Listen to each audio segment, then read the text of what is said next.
हरे कृष्णा। हम लोग श्रीला प्रभुपाद जी की स्मॉल बुक योग की पूर्णता का चैप्टर 3 आज पढ़ रहे हैं, जिसका टाइटल है भगवान कृष्ण पर ध्यान।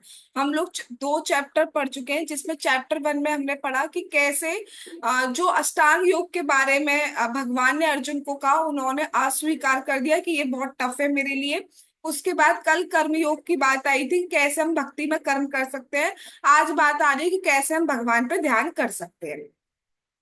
तो जो अलग से कर्म योग है वो हमें करने की जरूरत नहीं है, अलग से जो ध्यान योग है वो हमें करने की जरूरत नहीं है। हमें सिर्फ भक्ति करना है, उसमें ही सारे कर्म हो जाते हैं, उसमें ही सारा ध्यान हो जाता है।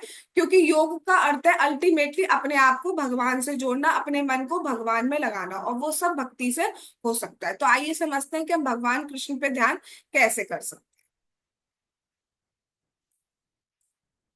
भारत में अनेक तीर्थ स्थान है जहाँ योगी जन एकांत में ध्यान करने जाते हैं। जैसा कि भगवत गीता में बताया गया है, परंपरागत रूप से योग किसी सार्वजनिक स्थान में नहीं किया जा सकता। किंतु जहां तक कीर्तन मंत्र योग अथवा हरे कृष्ण मन के कीर्तन, हरे कृष्णा कृष्णा कृष्णा हरे हरे, हरे राम राम हरे हरे राम के राम योग हरे का हरे। संबंध है, उसमें जितने अधिक व्यक्ति सम्मिलित हो उतना ही अच्छा है।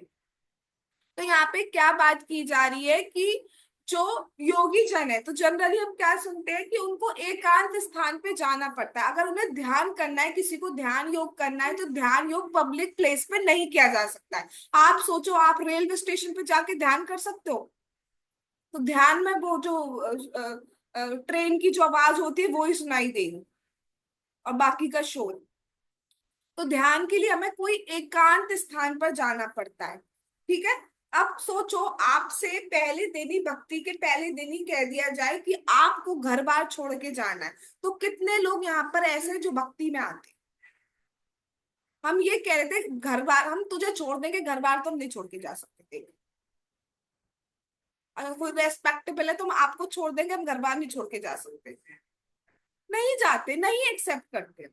राइट। तो वही बात बोली जा रही है कि सबसे पहला जो एलिजिबिलिटी बनती है ध्यान योग के लिए, वो क्या है कि उसको एकांत स्थान पे जाना पड़ेगा, पब्लिक प्लेस पे नहीं किया जा सकता। लेकिन जो हम हरे कृष्ण महामंत्र योग करते हैं, जो हम कीर्तन मंत्र योग करते हैं, उसके लिए ऐसी कोई प्री रिक्विजिट नहीं है। उसके लिए ऐसा कुछ नहीं है कि आपको एकांत स्थान पर ही जाना होगा, बल्कि जितने ज्यादा लोग हो उतना ही अच्छा है। हम कभी भी कीर्तन एकांत में नहीं करना चाहते, हम चाहते हैं ज्यादा से ज्यादा लोग हो, तो उसका जो साउंड आएगा, जो वाइब्रेशन आएगा, वो और ही अच्छा होगा, वो और ही अलग होगा। यस। या आप सोचते हो कि कोई सुनने ले मेरा हरे कृष्ण मंत्र ऐसा कीर्तन, को किसी को ऐसा लगता हो सुनना नहीं? ऐसा तो नहीं लगता किसी को।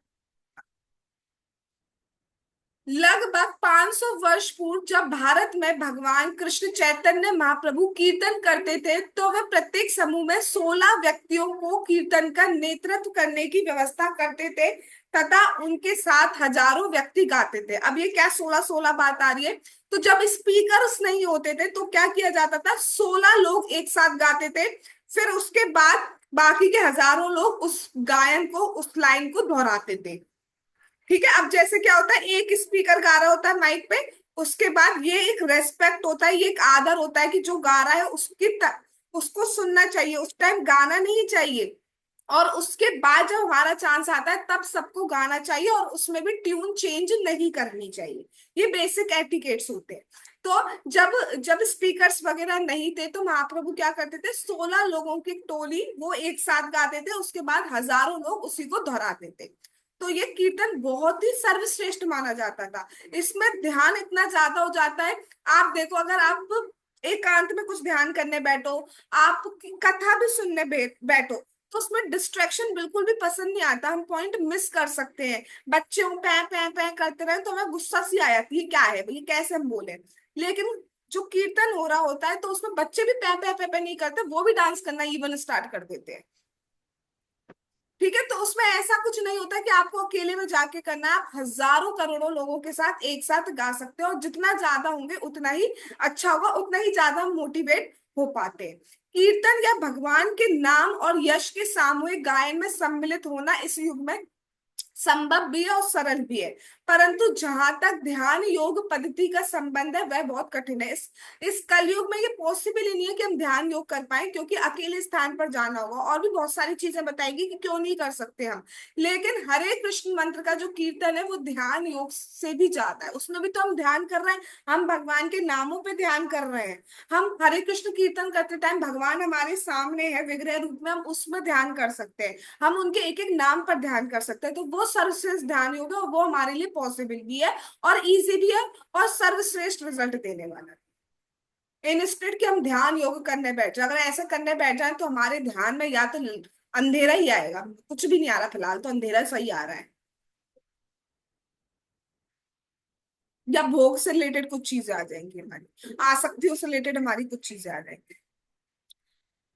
भगवत गीता में ये विशेष रूप से कहा गया है कि ध्यान योग करने हेतु व्यक्ति को किसी निर्जन तथा पवित्र स्थान में जाना चाहिए। दूसरे शब्दों में घर छोड़ना आवश्यक है। जनसंख्या विस्फोट के इस युग में निर्जन स्थान पाना सदैव संभव नहीं है, परंतु भक्ति योग में इसकी आवश्यकता नहीं है। तो भगवत गीता में बताया कि ध्यान योग करना है तो किसी निर्जन पवित्र स्थान हिमालय आदि की तरफ जाना पड़ता है।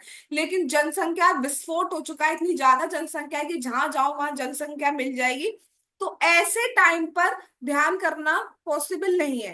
इवन जो हरे कृष्ण कीर्तन है वहां तो जनसंख्या के बीच में जाकर ही किया जाता है कि सब सुन सके, सब एटलीस्ट एक बार सुन सके। तो भक्ति करना आवश्यक है, भक्ति करना इजी भी है इस युग में, भक्ति सर्वश्रेष्ठ रिजल्ट भी देता है। तो उस हिसाब से कलयुग में फॉर्चुनेट है हम कि सिर्फ भक्ति करके, जो कि कंपैरेटिवली इजी भी है और बेस्टेस्ट रिजल्ट देने वाला है, वो हम कर सकते हैं। भक्ति योग पद्धति में 9 विधियां हैं, तो 9 अंग हम सुनते हैं। श्रवण कीर्तन स्मरण पाद सेवन अर्चन वंदन दास्य साख्य तथा आत्मनिवेदन। इन सब में से श्रवण कीर्तन को सबसे अधिक महत्वपूर्ण समझा जाता है। ठीक है, सबसे इंपॉर्टेंट है और इनसे सारे के सारे अपने आप हो जाएंगे अगर श्रवण कीर्तन हम भगवान का कर रहे हैं, क्योंकि इसके थ्रू हम स्मरण भी कर सकते हैं। हम एक एक नाम पर स्मरण करेंगे, रूप पे स्मरण कर सकते हैं भगवान का। जब भगवान की कथाएं सुनते हैं तो उनका स्मरण हो जाता है, तो सब कुछ उसमें कवर अप हो जाता है। श्रवण कीर्तन इसलिए सबसे महत्वपूर्ण होता है। सार्वजनिक कीर्तन में कोई एक व्यक्ति हरे कृष्णा कृष्णा कृष्णा हरे हरे, हरे राम राम हरे हरे का कीर्तन करे, जबकि समूह के अन्य लोग सुने एवं मंत्र के अंत में समूह के सब लोग उसे दोहराएं। इस प्रकार श्रवण और कीर्तन का आदान प्रदान होता है। कितनी सुंदर बात किया जा रहा है। सपोज मैं गा रही हूँ, ठीक है, सपोज इस टाइम मैं लीड कर रही हूँ, तो बाकी सब क्या करेंगे, उसको सुनेंगे। तो वो कर रहे हैं ना श्रवण, मैं कर रही हूँ कीर्तन, वो कर रहे हैं श्रवण। अब क्या हुआ, मेरा एंड हुआ, अब बाकी के सारे कीर्तन करेंगे और मैं श्रवण करूंगी। तो उससे श्रवण कीर्तन कितना अच्छा हो रहा है, हम सुन भी पा रहे हैं, सही ट्यून जा रही है। या हम ध्यान करते हैं कि जो लीडर है वो किस टाइप की ट्यून गा रहा है, उसी से रिदम मैच करते हुए मुझे गाना चाहिए, उसी से मैच करते हुए करताल बजनी चाहिए, उसी से मैच करते हुए मृदंग आदि बजना चाहिए। और नाम बिल्कुल सही प्रोनाउंसिएट करें तो हम कितना अच्छे से ध्यान कर पा रहे हैं, भरी सभा में भीड़ में सबके साथ एक साथ कर पा रहे हैं। राइट। तो ये इजी है या नहीं, और बेस्ट टेस्ट रिजल्ट देने वाला, क्योंकि भगवान के नाम आ रहे हैं। भगवान का नाम ही कलयुग में, कलयुग केवल नाम आधारा। राइट। चलिए, इस प्रकार श्रवण और कीर्तन का आदान प्रदान होता है। ये बड़ी ही सरलता से अपने ही घर में, मित्रों के छोटे से समूह में, या किसी बड़े सार्वजनिक स्थान पर अनेक व्यक्तियों के साथ किया जा सकता है। ऐसा नहीं है कि बहुत बिल्कुल मतलब करोड़ों की भीड़ इकट्ठी होगी तभी हम आएंगे गाने, ना ना, छोटे से 4-5 लोग इकट्ठे हो गए वो गा रहे हैं। तो कितने भी लोग एक साथ, ज्यादा हो तो ज्यादा भी गा सकते हैं, कम हो तो कम भी गा सकते हैं, कोई नहीं है तो अकेले भी गा सकते हैं। कोई समाज में अथवा बड़े शहर में रहकर ध्यान योग के अभ्यास का प्रयत्न नहीं कर सकता है। उसको समझना चाहिए कि ये स्व कपोल कल्पित है, भगवत गीता द्वारा प्रस्तावित नहीं है कि आप बहुत पब्लिक प्लेस पे शहर में बैठकर आप ध्यान करें। तो ये आपकी इमेजिनेशन है, एक्चुअली में ये पॉसिबल नहीं है और ऐसा भगवत गीता में बताया नहीं गया है ये प्रोसेस। अगर कर रहे हैं तो अकेले में जाकर करना होता है, और भी बहुत सारी शुद्धता हमें बरतनी होती है, तब जाके हम ध्यान कर पाएंगे, नहीं तो हम ध्यान ही नहीं कर सकते। आप सोचो, आप शहर में तो इतनी आवाज है, इतनी आवाजें हो रही है, किसी के घर में पेंटर का कुछ हो रहा है, किसी के घर में खटखट खटखटी होती रहती, सोई नहीं पा, वो सुबह आया तक कूड़ा निकाल गाड़ी आया, पता नहीं क्या क्या होता रहता है, तो कहाँ से ध्यान करेंगे हम। ठीक है, आगे चलते हैं। योग पद्धति की संपूर्ण विधि स्वयं को शुद्ध करने की है। अब हमने बात की है कि योग हमें करना क्यों है, सो दैट हमारा चित्त जो है, हम जो है वो प्योर हो सके, हम प्यूरिफाई कर सके अपने आप को। और हमारी अंदर की अशुद्धता क्या है, हमारी अविद्या क्या है, कि हम अपने आप को ये देह मानते हैं, हम अपने आप को ये बॉडी मानते हैं, और इससे रिलेटेड चीजों को ममता रखते हैं। तो ये हमारी अशुद्धता है, ये हमारी अविद्या है। बट जैसे जैसे हम भक्ति करते हैं ये सब चला जाता है और हमारे अंदर शुद्धता आने लगती है। हम समझने लगते हैं कि हम सोल हैं, फिर हम समझने लगते हैं कि हम भगवान के दास हैं, फिर हमें अपना जो स्वरूप है वो भी स्मरण हो आता है। तो योग पद्धति की संपूर्ण विधि स्वयं को शुद्ध करने की है। और वह शुद्धता क्या है, अपने वास्तविक परिचय का ज्ञान होने पर शुद्धता स्वयं आती है। क्या शुद्धता, कि मैं शुद्ध आत्मा हूं, मैं ये पदार्थ, ये जो है अर्थ, ईथर, वाटर, एयर और फायर, इसका बना हुआ ये मैं नहीं हूं, ये समझ में आने लगता है। ये समझना ही शुद्धता है। भौतिक संस्पर्श के कारण हम स्वयं को पदार्थ समझते हैं, हम सोचते हैं मैं ये शरीर हूँ। परंतु यथार्थ योग करने हेतु अपने स्वरूप अनुबंधी स्थिति को पदार्थ से भिन्न समझना चाहिए। एकांत में रहने तथा ध्यान योग करने का उद्देश्य इसी ज्ञान की प्राप्ति है। कि क्यों किया जा रहा है ज्ञान, ध्यान योग क्यों किया जाता है, सो दैट हमें आत्म साक्षात्कार हो जाए, हमें ये अनुभव हो जाए, हमें ये एक्सपीरियंस हो जाए कि वी आर सोल। इसके लिए ध्यान योग किया जाता है। और वो कब हो सकता है, जब हम एकांत में बैठे तभी हम ध्यान कर पाएंगे, नहीं तो हम ध्यान नहीं कर पाएंगे। लेकिन भक्ति ऐसी है जो आत्म साक्षात्कार भी कराती है और भगवान का साक्षात्कार भी कराती है। उसमें भगवान का भी साक्षात्कार हो जाता है, कृष्ण का साक्षात्कार हो सकता है, आप भगवान को देख पाते हैं। अनुपयुक्त मतलब इन एप्रोप्रिएट ढंग से पद्धति अपनाने पर इस ज्ञान तक पहुंचना संभव नहीं है।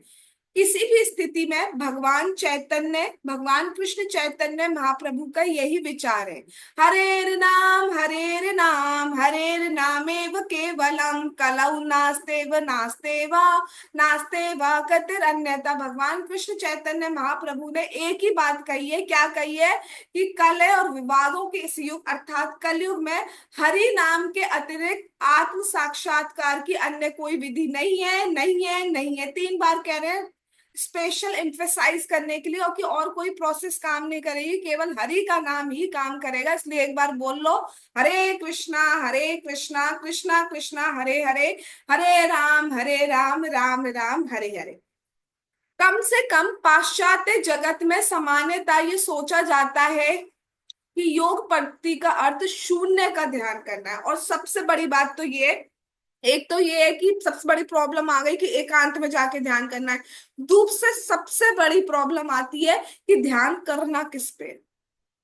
अब भगवान को तो इंक्लूड करने रहे हैं तो किस पे ध्यान करें, तो कुछ नहीं बताते। क्या कहते हैं कि कुछ कहते हैं कि जैसे प्रभु जी जो बता रहे थे कि उनका कोई फ्रेंड होगा वो इस टाइप से करता होगा ध्यान योग, तो उसमें कहते हैं कि ध्यान करो, पहला जो ख्याल आए उसको हटाओ, दूसरा ख्याल आए उसको हटाओ, उसको हटाओ, उसको हटाओ, उसको हटाओ, फिर शून्य रह जाएगा, शून्य पे ध्यान करो। शून्य पे क्या ध्यान करें, कुछ कहते हैं लाइट पे ध्यान करो। तो प्रभुपाद जी कहते थे कि लाइट पे ध्यान करना है तो आप आंखें बंद करके ध्यान करने की क्या जरूरत है, तुम्हें लाइट ही लाइट है, इस पर ध्यान कर लो।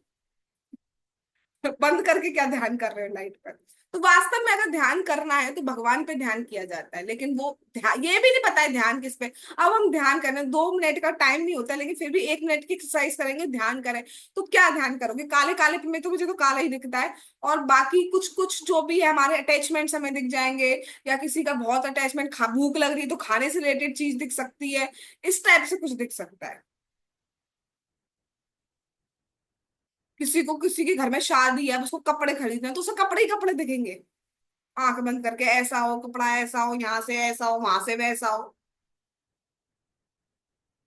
किसी को कहीं घूमने जाना है फॉर एग्जाम्पल, तो उसे दिखेगा हाँ मैं वादियों में हूँ, हवा चल रही है, एग्जाम्पल फॉर्म पे। भगवान को ध्यान कर ही नहीं पाएंगे कि भगवान को तो इंक्लूड करें नहीं, भगवान को इंक्लूड करे तो भक्ति हो गई, तो ध्यान करें किस पर। एक बार महाराज जी बता रहे थे कि कोई कोई होगा, कोई भक्त होगा, तो नया नया भक्त था, तो एक बार वो कहीं ध्यान शिविर में चला गया। ध्यान शिविर में चला गया तो वापस आया वहां से, तब महाराज जी ने पूछा कहाँ गए थे आप, तो उन्होंने बता दिया कि ऐसी, मैं तो उत्सुकता के लिए ध्यान शिविर में चला गया। अच्छा, तो क्या ध्यान किया आपने? क्या हो रहा था वहां पे उस शिविर में? कि सब बैठे हुए थे, ध्यान कर रहे थे। अच्छा, किस पे ध्यान कर रहे थे? कि आधे से ज्यादा तो सो रहे थे। ध्यान करते करते क्यों, पता ही नहीं किस पे ध्यान करना है, नींद आ ही जाएगी। अच्छा, आपने क्या किया? मैं बैठा, मैंने ट्यूबवेल पे ध्यान किया। ट्यूबवेल पे? हाँ, वो मेरा खेत है और मुझे याद आया कि मैं पानी खुला छोड़ आया हूँ, तो मुझे ट्यूबवेल ट्यूबवेल ट्यूबवेल ट्यूबवेल ही सोचता रहा। ये ध्यान होता है। और आधे से ज्यादा तो सो जाते हैं। हम देखो, हम अगर मन में जप करें तो हमें कितनी जल्दी नींद आएगी। मन में भक्ति नहीं चलेगी काम, मुंह से बोलेंगे तब। मैं ये नहीं बोलूंगी चलेगी नहीं, भक्ति तो कैसे भी चलती है। बट कलयुग में बहुत डिफिकल्ट है कि हम सही कर पा रहे हैं, हम बीच में सो जाएंगे, पता नहीं चलेगी। इसलिए एटलीस्ट ध्यान नहीं जा रहा तो कम से कम बोलने का तो ये रहेगा कि हमने बोला तो सही है, तो मतलब ठीक है इतना एटलीस्ट। इसलिए बोल के नाम जाप करिए, मन में ना करिए। परंतु वैदिक साहित्य में किसी शून्य का ध्यान करने का परामर्श नहीं दिया गया। शास्त्रों में नहीं बताया गया कि हमें किसी शून्य पे ध्यान करना है। बल्कि वेद तो यही मानते हैं कि योग का अर्थ विष्णु का ध्यान करना है। जैसा कि भगवत गीता में कहा गया है कि योग का अर्थ ही है कि भगवान में इंडल्ज होना। योग का अर्थ ही है कि भगवान में अपने को लगाना। अब शून्य पे लगाना तो योग ही खत्म हो गया। राइट? जब मैं पूछू योग का अर्थ क्या है, तो अपने को भगवान से जोड़ना, दैट इज योग। कई योग संस्थाओं में लोग आसन में सीधे बैठकर अपनी आंखें बंद करके ध्यान करके पाए जाते हैं। और इसलिए उनमें से 50% लोग तो सो जाते हैं। क्योंकि जब हम ध्यान की विषय वस्तु के बिना आंख बंद कर लें तो सो ही जाएंगे। इट्स नेचुरल कि नींद आ ही जाएगी, हम सो ही जाएंगे। और आज के युग में इतनी भाग दौड़ है, उसमें तो बिल्कुल ऐसे आंख बंद करके बैठा दिया जाए तो हम सो ही जाएंगे। आप देखो, लोग खड़े खड़े ट्रेनों में सो जाते हैं। आप मतलब इतनी भागदौड़ वाली जिंदगी है, मेट्रो में सोते हुए, मतलब चलो लौट के आ रहे हैं तब तो चलो मान ले, वो सुबह जाते में भी सो रहे होते। राइट? ऐसा होता है। हम्म, ठीक है, तो चलो यहाँ से अप्रूवल आ गया, होता है, आगे चलते हैं। निश्चय ही भगवत गीता में कृष्ण ने ऐसा कोई प्रस्ताव नहीं दिया है, भगवान ने नहीं किया है। पता नहीं कहाँ से आ गए शून्य पे ध्यान करो ध्यान करो। व्यक्ति को एकदम सीधा बैठना चाहिए, नाक के अग्र भाग की ओर देखते हुए। अब कुछ लोग सीधे हो रहे हैं।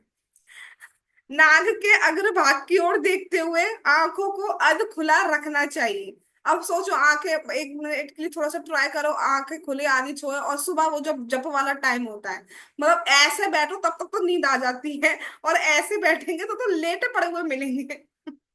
अगर व्यक्ति निर्देशों का पालन नहीं करता तो परिणाम निद्रा के सिवाय हमें कुछ भी हाथ नहीं लगेगा, सिर्फ नींद मिलेगी। नींद के लिए सो रहे हो, नींद तो भैया हम लोगों को तो इतनी जल्दी आ जाती है, जब देखो तब सुलवा सकते हो। बिजी टाइट शेड्यूल क्यों? एग्री करेंगे आप सब लोग? अपना जो भी चीज है शरीर चलाने के लिए वो भी कर रहे हैं, भक्ति भी कुछ कुछ कर रहे हैं, तो नींद हमें वैसी आ जाती है। हमें किसी ऐसा कुछ करने की, एक्सरसाइज करने की जरूरत नहीं है, हमें कोई नींद की दवाई लेने की जरूरत नहीं पड़ती। आप रात को बुक खोल के बैठ जाइए प्रभुपाद जी की, और उसको मन में पढ़िए, जोर से ना पढ़िए, तो नींद आ ही जाएगी। आप एक परपॉट भी पूरा हो जाए तो बहुत बड़ी बात है।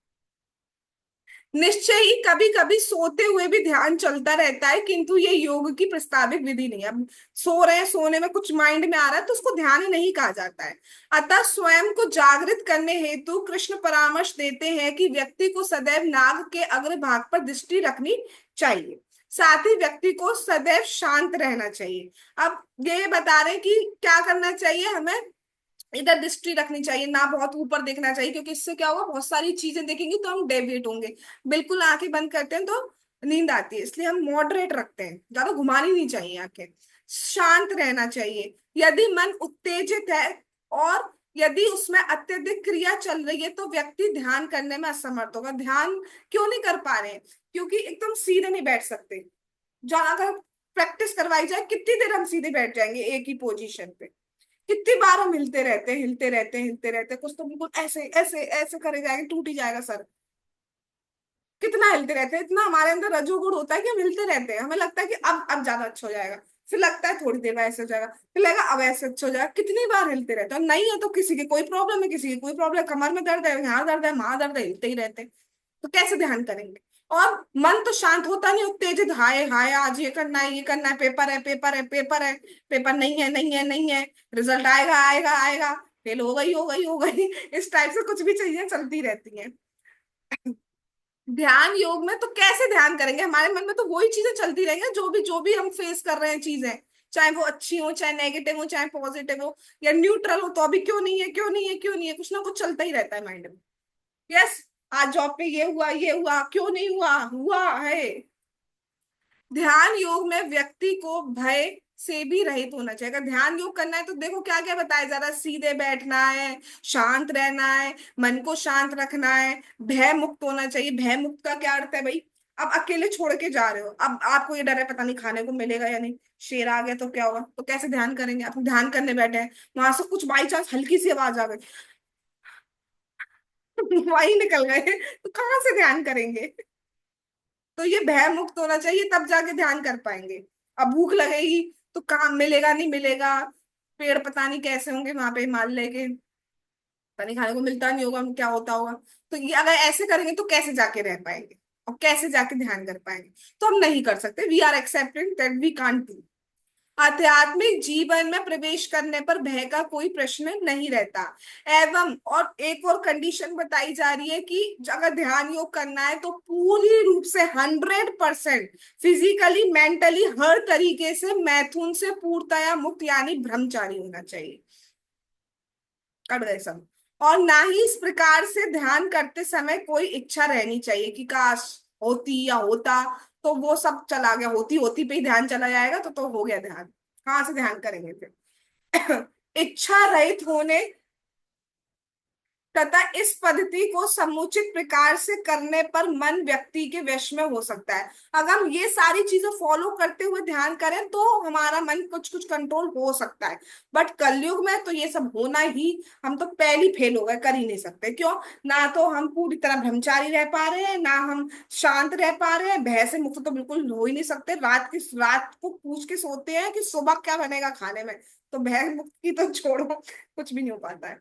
ध्यान के लिए समस्त योग्यताओं को प्राप्त कर लेने के उपरांत उसे अपना संपूर्ण ध्यान कृष्ण या विष्णु पर स्थानांतरित कर देना चाहिए। तो हम तो नहीं कर पा रहे, इसलिए हमें क्या करना है, हमें कीर्तन मंत्र योग ही करना है। उन्हीं पर भगवान के नाम रूप गुण लीलाओं पर ध्यान करना है, श्रवण कीर्तन करते चलिए, सबसे बड़ा ही योग भक्ति योग आप कर रहे हैं। ये नहीं कि अपने ध्यान को शून्य पर लगा जाए। अतः कृष्ण कहते हैं कि ध्यान योग पद्धति में संलग्न व्यक्ति सदैव मेरा चिंतन करता रहता है। अब कीर्तन में बैठो, आप इस्कॉन में जाके बैठो, तो 1 घंटा तो आराम से निकल जाता है कीर्तन में, पता भी नहीं चलता। आधे आधे घंटे के जनरली फिर इंटरवल चेंज होते रहते हैं, तो एक स्पीकर 1 लीटर आधे घंटे का गाता है, तो वो तो आराम से निकल जाता है, पता भी नहीं चलता। और कभी कभी तो बहुत कम लगा होगा, इनका खत्म भी हो गया। ओहो, तो अब कितना वो होता है वो। तो और हम इजीली चिंतन कर सकते हैं, हम नाम पे कितने अच्छे से चिंतन कर सकते हैं, और सामने अगर भगवान है तो भगवान पे भी चिंतन हो पाता है। राइट। चलिए, स्पष्ट है कि योगी को आत्मा, मन, शरीर और आत्मा को शुद्ध करने हेतु अत्यधिक कठिनाई का सामना करना पड़ता है, किंतु ये तथ्य है कि इस युग में बड़ी कुशलता के साथ हरे कृष्णा कृष्णा कृष्णा हरे हरे, हरे राम राम हरे हरे के कीर्तन द्वारा संपन्न किया जा सकता है। ठीक है, बहुत मुश्किल है, हम इतना ज्यादा इम्प्योर है, बहुत सारे जब हम जप करते हैं बहुत सारी भोग हमारे सामने आते जाते हैं, लेकिन सब सफाई हो जाएगी, सब सफाई हो जाएगी जैसे जैसे हम नाम जाप करते जाएंगे। क्यों क्यों हो जाएगी सफाई? क्योंकि ये जो साउंड है, ये जो वाइब्रेशन है, these are divine, divine Divya ध्वनि तरंग, ये भगवान से अभिन्न है। तो आप जब भगवान पूर्णतः शुद्ध है, भगवान बिल्कुल आनंदमय है, सच्चिद आनंद है, तो जब हम डायरेक्ट उनके कांटेक्ट में आ रहे हैं तो हम कैसे शुद्ध नहीं? समझ में आ रही है बात? कितनी संदेह दिखेगा सुबह जब में, जब हम जब हम भक्ति भाव से उनका नाम जपते हैं तो कृष्ण हमारे साथ होते हैं, और जब कृष्ण हमारे साथ हैं तो अशुद्ध होने की तो बात ही नहीं है। जब भी हम बोल रहे हैं कृष्ण, तो कृष्ण हमारे पास है, बिल्कुल पास, बिल्कुल पास। तो अशुद्ध हम हो ही नहीं सकते डायरेक्ट कांटेक्ट में। परिणाम स्वरूप कृष्ण भावना में मग्न व्यक्ति कृष्ण के नाम उच्चारण तथा उनकी सदैव सेवा द्वारा योग के सर्वोच्च स्वरूप का लाभ प्राप्त करता है। लाभ यह है कि उसे ध्यान योग की कठिनाइयों का सामना नहीं करना पड़ता। यही कृष्ण भावनामृत की खूबी है कि योग में सभी इंद्रियों को वश में करना अनिवार्य है।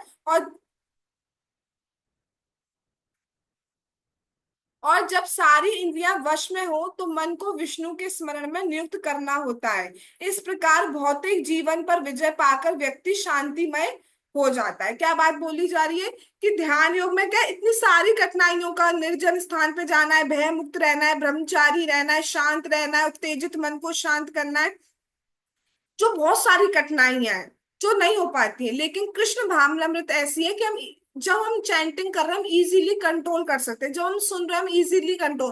और एक इंद्रियों को भी अगर आपने खुला छोड़ दिया तो आपका मन इधर उधर चला जाएगा। जब भी आपका मन नहीं लग रहा है, कोई ना कोई सेंसेस है जो आपने ढीला करा हुआ है, जिसकी वजह से मन नहीं लग रहा है। कभी हो सकता है आंख कहीं हो, नाक कहीं हो, जीभ कहीं हो, कुछ ना कुछ कहीं और होगा, तब हमारा मन नहीं लग पा रहा है। तो उसको हमें रोकना चाहिए, राइट। और ये जो है ये बहुत इजीली हो पाता है। कुछ अभी जितना कंटेमिनेटेड है उतना डिफिकल्टीज हो रही है, जैसे जैसे प्योर होते जाएंगे उतना ज्यादा हमारे लिए इजी होता जाए, और हम इजीली भगवान पे ध्यान कर पाएंगे। और वो टाइम बहुत दूर नहीं है, बस करते रहिए, छोड़ना नहीं है। लेकिन हाँ, इतना तो जरूर है ना, आप सब लोग इतना तो एक्सेप्ट करेंगे कि एज कंपैरिजन टू ध्यान योग तो इजी है। यस, बहुत सारी डिफिकल्टीज आ रही हैं, वी अंडरस्टैंड, हमें बहुत स्ट्रगल करना पड़ता है नाम सुनने में, जाप करने में। कभी तो लगता है कि जाप करें, कभी टेस्ट भी आ जाता है हल्का फुल्का, कभी कभी बिल्कुल भी नहीं आता। लेकिन ध्यान योग से तो इजी है ना कि बिल्कुल सीधे बैठ जाओ, हिलो नहीं डोलो नहीं, कुछ भी नहीं करो, बिल्कुल ध्यान करते रहो, ना खाने की चिंता ना उसकी चिंता। उससे तो इजी है। आपको देखो प्रसाद खाने को मिल रहा है, आपको कथा सुनने को मिला, और उसमें आनंद भी नहीं है। इसमें आनंद कितना है, अपने आप में कथा सुनने में आनंद आ रहा है, तभी तो डेली आ जा रहे हैं। कीर्तन सुनने में कितना आनंद आता है, जप करने में कभी कभी आनंद आता है, बोलो आता है। हाँ, ठीक। इस प्रकार हाँ, जीवन शांति मिल जाता है। जितात्मना प्रशांतस्य परमात्मा समाहिता, जिसने मन को जीत लिया है उसने पहले ही परमात्मा को प्राप्त कर लिया है, क्योंकि उसने शांति प्राप्त कर ली है। ये भौतिक जगत महादावाग्नि जैसा माना गया है। जंगल में जिस प्रकार अग्नि स्वयं भड़क उठती है, उसी प्रकार इस भौतिक जगत में हम शांति पूर्वक रहने का प्रयास क्यों ना करें। यहाँ सदैव अग्नि रहता है। भौतिक जगत में कहीं भी शांति से रहना संभव नहीं है, किंतु जो दिव्य पद पर से स्थित है, चाहे ध्यान योग द्वारा हो या ज्ञान योग या भक्ति योग द्वारा, उसके लिए शांति संभव है। योग के, हाँ, अब क्या कहा जा रहा है कि ये भौतिक जगत दावाग्नि है, चारों तरफ दुख ही दुख है। आप सोचो, एक जंगल में आग लगी है, और आप सोचो ये वाला पेड़ थोड़ा खुश लग रहा है, ये वाला पेड़ में इतनी दिक्कत नहीं है, नहीं, सारे पेड़ जल रहे हैं। तो हम सोच रहे हैं इसके पास पैसा है, इस पे ये ज्यादा दुख नहीं है, ये थोड़ा ऐसा है तो उस पे दुख नहीं होगा, नहीं, सभी जल रहे हैं, सभी जल रहे हैं। इस भौतिक जगत को दावाग्नि आग, जंगल की आग कहा जा रहा है, जंगल की आग में सब जलता है। तो किसी पे पैसा दिख रहा है वो दूर से लग सकता है, लेकिन जल सब रहे हैं। और किसी में ईर्ष्या होती है तो ईर्ष्या से कितना जलते हैं।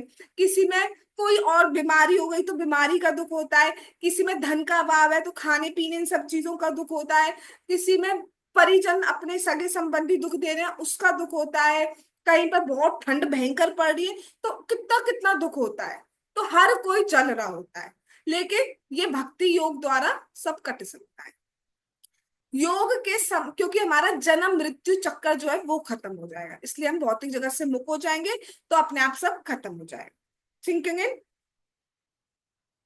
ठीक है। योग के समस्त रूप दिव्य जीवन हेतु है, परंतु कीर्तन की विधि इस युग में विशेष प्रभावी है। कीर्तन कई घंटों तक चलता रहे फिर भी थकान नहीं होती, किंतु पद्म आसन में पूर्णता से कुछ मिनट बैठना भी कठिन है। कई घंटों तक कीर्तन चलता है तो प्रॉब्लम नहीं होती है, पद्मासन एक हाई के ऊपर दूसरा ऐसे पैर रख के बैठे क्रॉस लेग करके, एक के ऊपर एक, तो कितना डिफिकल्ट होगा। कुछ मिनट भी नहीं बैठ पाएंगे। फिर भी पद्धति जाए जो भी हो, एक बार जब भौतिक जीवन से अगर हम निकल जाते हैं तो व्यक्ति को निर्विशेष शून्य का अनुभव नहीं होता, बल्कि जैसा कि कृष्ण अर्जुन को बताते हैं, व्यक्ति परम धाम में हम प्रवेश पा सकते हैं। तो कुछ भी हम अपना रहे हैं जिससे हमारा जन्म मृत्यु साइकिल खत्म हो रहा है, भगवान के धाम में प्रवेश पा सकते हैं जहां सिर्फ आनंद ही आनंद है। जैसा कि कृष्ण कह रहे हैं, युञ्जन एवं सदात्मानं योगी नियत मानसा शांति निर्वाणा परमा मत संस्थाम अधिगच्छति। क्या कह रहे हैं भगवान? शरीर मन तथा कर्म में निरंतर संयम का अभ्यास करते हुए संयमित मन वाले योगी को उस भौतिक अस्तित्व की समाप्ति पर भगवत धाम की प्राप्ति होती है। हम अपने शरीर को कंट्रोल कर पा रहे हैं, इस समय हमारा शरीर कहाँ लगा हुआ है? कथा में। हम अपने मन को कंट्रोल कर पा रहे हैं, इस वक्त हम क्या सुन रहे हैं? कथा। हम अपने कर्मों को से हम और कुछ हाथों पैरों का यूज कर सकते थे, हम बैठे हुए कर्म इसी में लगा है। सब कुछ हो गया कंट्रोल। और ऐसे व्यक्ति कहाँ जाते हैं? भगवत धाम की प्राप्ति का। कुछ गलत कह दिया है? कृष्ण का धाम शून्य नहीं है, वह एक प्रतिष्ठान जैसा है। मतलब ऐसा नहीं है हाय भगवान अकेले हैं बेचारे से और कह रहे हैं आ जाओ आ जाओ, नहीं, वहां पे सारी वेराइटीज है, सब कुछ अवेलेबल है। इवन यहाँ जो नहीं है वो वहां पर अवेलेबल है। इतनी वेराइटीज है, इतनी वेराइटीज है, इतनी वेराइटीज है कि हम सोच भी नहीं सकते। सिर्फ आनंद ही आनंद है, कोई भी दावाग्नि नहीं है। सफल योगी वास्तविक रूप से भगवत धाम को प्राप्त करता है जहां आध्यात्मिक विविधता है। योग पद्धतियां उस धाम में प्रवेश हेतु अपने को ऊपर उठाने के मार्ग है। मतलब हम क्यों कर रहे हैं? सो दैट हम इस जन्म मृत्यु के साइकिल से खत्म करके ऊपर भगवत धाम में प्रवेश पाए। वास्तव में हम वहीं के हैं, वहीं के हैं, वहीं वहीं का भगवान के धाम के हैं। परंतु विस्मरणशील भूल जाने के कारण हमें इस भौतिक जगत में रख दिया गया है। जिस प्रकार व्यक्ति के पागल हो जाने पर उसे पागल खाने भेज दिया जाता है, उसी प्रकार अपने आध्यात्मिक स्वरूप को भूलकर हम पगला गए हैं और इस भौतिक जगत में आ गए हैं। अतः ये भौतिक जगत एक प्रकार का पागल खाना है। और ये हम सरलता से देख सकते हैं कि यहाँ सभी कुछ पागलपन में ही किया जाता है। तो बिल्कुल लुनैटिक हो चुके हैं हम। क्या बात की जा रही है? क्यों लुनैटिक है हम? क्यों हम पागल है? जैसे पागल है, उसे नहीं पता होता वो कौन है। वो कभी कुछ कहता है मैं आइंस्टीन हूँ, मैं कुछ हूँ, कुछ भी कह सकता है, वो उसे कुछ नहीं पता है। ठीक है, और उसके अकॉर्डिंग वो किसी को इंजेक्शन लगाने बैठ जाएगा और उसके आसपास के और लोग पागल हैं करते रहेंगे, वो कहेगा हाँ वाह दैट्स इट। ठीक है, तो ऐसे हम भूल गए हम कौन है। हम भगवान के धाम के, हम इस भौतिक जगत रूपी पागल खाने में आ गए। मैं ये हूँ, मैं ये हूँ, मैं ये हूँ, मैं ये हूँ, ये मान मान के हम खुश हो रहे हैं। और जो भी हम कर रहे हैं वो पागलपन है। अगर हम भक्ति नहीं कर रहे तो, अगर हम ऊपर उठने के लिए कुछ नहीं कर रहे तो, सीढ़ी लगा के उठ रहे हैं उसको नहीं बात की जा रही, योग आदि कुछ नहीं कर रहे तो, क्योंकि हम वही कार्य कर रहे हैं जो हमें और ज्यादा धकेलता जाएगा इस जगत। तो इसलिए हम पागल हो जाएंगे, पागल है, लुनैटिक। हमारा वास्तविक प्रयोजन यहाँ से निकलकर भगवत धाम में प्रवेश पाना है। भगवत गीता में कृष्ण इस धाम की सूचना देते हैं तथा अपनी और हमारी स्थिति के विषय में भी निर्देश देते हैं। वे कौन है, हम कौन है, सारी आवश्यक जानकारी भगवत गीता गीता में दी गई है। कोई भी सभ्य व्यक्ति इस ज्ञान का लाभ अवश्य उठाएगा। भगवान ने पूरी तरह भगवत गीता में बता दिया कि हम कौन है, भगवान कौन है, भगवान से हमारा संबंध क्या है, भगवान का धाम कैसे है, कैसे हम वहां तक पहुंच सकते हैं। तो जिसमें थोड़ी सी भी इंटेलिजेंस है वो उसका लाभ उठाएगा और भक्ति करेगा, चैंटिंग करेगा, श्रवणम कीर्तन इत्यादि इत्यादि करेगा। और जो पागल है वो नहीं करेगा, वो मटीरियलिस्टिक काम ही करता रहेगा और इसी बर्थ डेथ साइकिल में अगेन एंड अगेन चलता रहेगा। तो जरा सी भी बुद्धि है, जरा सी भी जो विद्वान है, समझदार व्यक्ति है, वो क्या करेगा? वो भक्ति योग करेगा और उसके द्वारा कृष्ण पे ध्यान करके योग की पूर्णता को प्राप्त करेगा। योग की पूर्णता क्या है? अपने को भगवान में लगाना सतत रूप से और भगवत धाम में प्रवेश पाना। तो करेंगे आप सब लोग, और दो कर ही रहे हैं, पूरी जिंदगी करने को तैयार है। ये मतलब तुझका तो ना आया है, हंस हंस क्यों रही हो? हाँ या ना करो।